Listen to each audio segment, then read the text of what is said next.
Finland's winter war lasted 105 days. Your war has lasted 10 times longer. We understand what you're going through. We will support you for as long as it takes. We support you because it is morally right.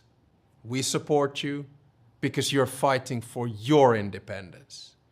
But we also support you because you're fighting for Europe's security. We support you because you're fighting for your independence. But we also support you because you're fighting for Europe's security. This is my position, Mr. President. We must rise to it.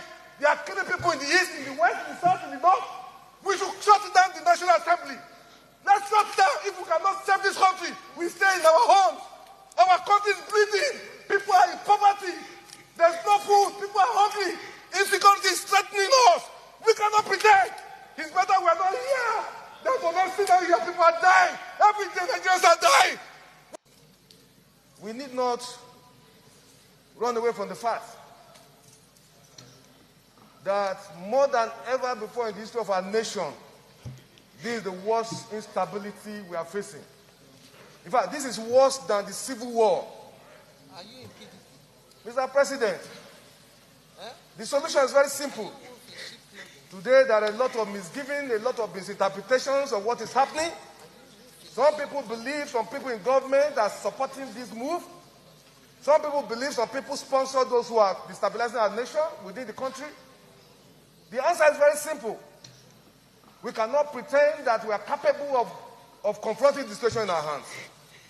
America, as powerful as they are, when the pandemic came, got to a point that China had to claim, they came to their rescue. We shouldn't pretend that we needed foreign support now. Let nobody deceive us, Mr. President. A lot of billions of naira have been voted for security services. Nothing is coming out of it. We wouldn't wait until our nation gets bombed. Let us shout and call for foreign support. I am a APC man and I've been supporting my party. But the president should get to know that it has gotten to a point that we who are supporters, who are members of the APC, we can no longer keep quiet. The president must rise to the occasion. You know, why say we you not see the truth and you are afraid to say it because you will die? We must open, Mr. President. The nation is on fire. The president must rise to the occasion. It costs us nothing to get foreign support. We must rise to the occasion. We must bring in people to save this country, or else we will be consumed. Every one of us will have a chapter for history. Whenever the history of this period will be written, whatever is our position, we have a chapter. We cannot keep quiet any longer. It has gotten to a point that we cannot sleep with our two eyes closed. We are not free. Our children are not free. The president must rise to the occasion. There is no nation that is so powerful that doesn't need support of other nations. Individuals cannot say you will leave the war without any other person with you. So we must rise. The situation is our security system has collapsed. It has failed. And because it has failed, we need to look for foreign support. It costs Nigeria nothing. Forget the ego. Forget the superiority of Nigeria in African nations. Today, we are facing serious problems. If our nation is to survive this period, I'm not in doubt that the security architecture we have today cannot cope with what we are facing. Every part of this country is threatened.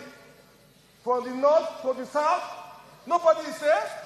Nobody can travel 50 kilometers in our nation. I feel like shedding tears for a country that we grew up, where nobody harass you when you travel from Lagos to Maiduguri. I done it in times past. Today I cannot travel from here to Kaduna to Niger State where I was born. The president must know that this is a bad time for our nation.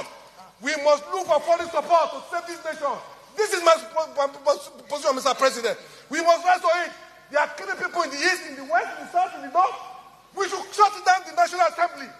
Let's shut down. If we cannot save this country, we stay in our homes. Our country is bleeding. People are in poverty. There's no food. People are hungry. Insecurity is threatening us. We cannot pretend. It's better we are not here. That's what I'm seeing here. People are dying. Every day Nigerians are dying. We must rise to the occasion. Because what I am saying, Honorable Manyamini, our people are lame. They are weak. I am struggling to count how many men there are in Biafra land. There are no more men left. Weak, docile, and imbecilic. Weak. I don't know how we can take such people to war. I don't know how we can take men who are not men into battle and win. I am ashamed. Very, very ashamed. Nonetheless, we must preach this very gospel because man did not ask us to come. Chukwu Abiyama in heaven mandated that we should come. If not, that I was called to do this very work, I will not speak to any of you anymore. But Chukwu Abiyama said this very gospel must be preached, and we must preach it. I have prayed since yesterday up until now. My request is very simple. The same prayer I made in secret, I will make out here in the open. Chukwu Abiyama biko. Since it is your intention that your kingdom will be restored upon this very earth, I need men. I need men. I did not say boys. I said I need men. Those of them that you created to restore your kingdom, they should come forward now, not tomorrow, not next year. Chukwu Abiyama. You must bring them now. I did not say tomorrow. Because the insult is too much. It is beyond what any human being can endure. We want to go and get Biafra, or we die in the process, because we are better off dead than witness some of this nonsense going on. The level of insult is beyond what any decent human being can tolerate. They bring their cattle into our land. They desecrate our land. They kill us in the presence of our families and nobody does anything about it. And when the police attend, the police sit idly by as people are being killed by not a multitude of people. Only 4. Only 4 Awasa people can sack an entire village in Biafra land, and we call ourselves men. No, we are not men. Until we redeem our honor. Until we look at integrity and say, we must have a part of it. Until then, to be honest with you. This is Radio Biafra. Now is the time to come forward. I did not say tomorrow. Now, tonight, is the time to come forward. 100 of us, and then we march. 100 and we march. The rest can come later if they want to. I am tired of broadcasting. I want to fight for my country. I want to carry arms to defend the honor and integrity of my country. I want to avenge the death of 6 million people. I want Biafra to stand as a beacon of hope, freedom, and liberty in black world. I want Biafra to stand as a testament to the glory of heaven upon the face of this very earth. I want Biafra to stand because my obligation to the dead outweigh that which I owe to the living. That is why Biafra will stand, and Biafra will come. 100 men, that's all. And we march.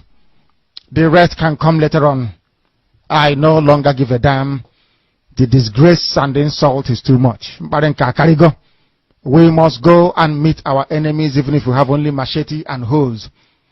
It is far more better for us to go and meet them and die with a semblance of dignity than with this very humiliation which we encounter every blessed day.